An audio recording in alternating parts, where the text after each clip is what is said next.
So, Annelie and Paul, what is the one secret ingredient which, if you get it right, will make a meeting space just perfect and wonderful for its people? I think there's a word that's been thrown around 1,000 times, Steve. It's making it easy, removing the frustration, and really understanding why people are coming together and how they want to use the space in order to optimize that experience for them and their team that they've invited to come and collaborate. I mean, Paul, we've had many a moment where everyone keeps on telling you, gosh, it's so hard, this doesn't work, that doesn't work. Can you just hit one button to make it work really well? And there's so much more to it than just that. There is. We've had, instances where we're, plugging in 4 different cables to get a meeting going. Half an hour meeting, you spend 20 minutes trying to get it up and running. So that's the main frustration we find as a technologist myself. That's the one thing that I come into most of the time. But we, making it easy for the people that use those rooms. We're not building these spaces for technical people who, have a NASA degree or something. We're talking about everyday people who use these meeting rooms for meetings and want to feel comfortable in these meetings. So, that means one press joining, walk into the room, and just works. It's simple. It's easy. That's what's really important to us. And then there's the design elements around it to make that easy as well. So, your lighting and your acoustics, very important for the performance of the technology. Does this makes it feel a little bit like there is a formula for a great meeting room? But I know, Annelie, in the past you've talked about meeting rooms can take so many different forms and have so many different functions. So it's when we say a secret ingredient, it's not copy paste from the sounds of things. I think that's exactly spot on. But it's more than that. We need to educate the people that may potentially be using the rooms to think outside of what they might currently be experiencing and exposed to. We can solve for very diverse meetings in the style that you set up the room. And let's be honest, space defines behavior. If you want a quick room to go in and out and get a punchy result on a decision, you're not going to create a lounge setting for someone to drop in and mull over. You're going to have a stand-up meeting room. You're going to go in, it's confined, it's small, the dynamics in there are right for quick decisions. You might still have your very formal boardroom where you want the exchange across the table because of the negotiations in the room.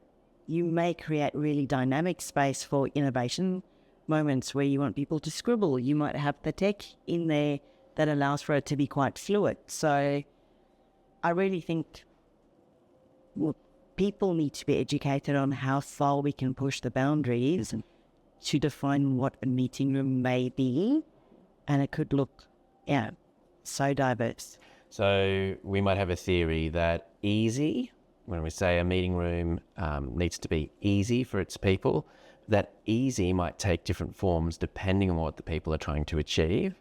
So would you, as a duo, as an interior designer and a technologist, you would go and what do? Do you talk to the people who will be using the spaces? I mean, as a designer, it's so lovely to have someone who's technically savvy to hear firsthand from the people who are going to use the space. Oh, we're just presenting big headline stuff. We don't need to read the text. Or, no, we've got Excel spreadsheets on and we can, in combination, kind of work out, well, the screen can't be that far away, or it has to be huge, or we need extra drop-down microphones in the speakers. And collaborating with the people who are going to use the room is that magic moment where the juice comes together and you problem solving.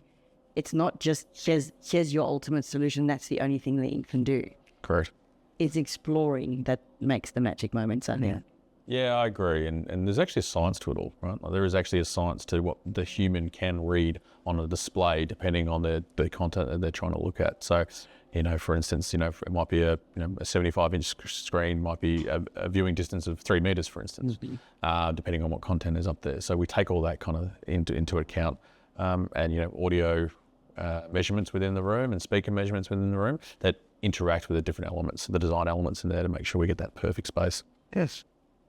So bring all of these ingredients together, understanding the human experience that you're targeting, bringing both your skill sets together really early to explore what's possible with those people, and then the design will shape up around that, and that's going to get the space to where it needs to be.